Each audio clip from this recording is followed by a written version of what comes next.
34. Dan seekor unta, mukjizat yang ke-34 tu, mengadu kepada baginda sallallahu alaihi wasallam. Apa lagu tu? Rindu Madinah tu. Seekor unta, macam mana tak?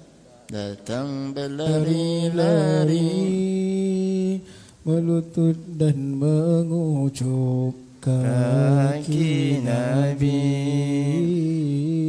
mengalir air matanya menangisi. Nampak tak? Sambil-sambil nah. Jadi binatang ni dia air mata pun jatuh. Kenapa? Mengadu, kerja berat tapi tak bagi makan. Jadi binatang ni dia tidak ada akal, tapi ada idrak. Dia pun rasa juga sakitnya, dia pun rasa juga susahnya, dia pun rasa juga penatnya.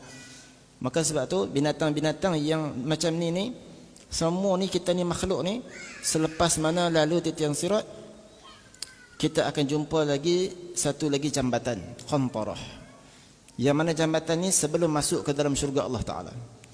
Yang mana Nabi sebut dulu, kalau sekiranya ada binatang yang kambing dia lawan tanduk, patah tanduk, maka kambing ini akan tumbuhkan balik, tandukkan balik, akan maksudnya tuntut balik hak mereka ni. Lalu kalau kita awet ayam kan, tajikan ayam, sabung ayam, semua tu akan tuntut balik ke akhirat kelak. Dulu main apa? Main ikan laga kan, putus habis ekor, mati habis, tuntut semua kat situ. Jadi qantarah ni apa? Tempat tuntut semua hak. Ada hutang, ada tak puas hati, ada mengumpat, ada fitnah.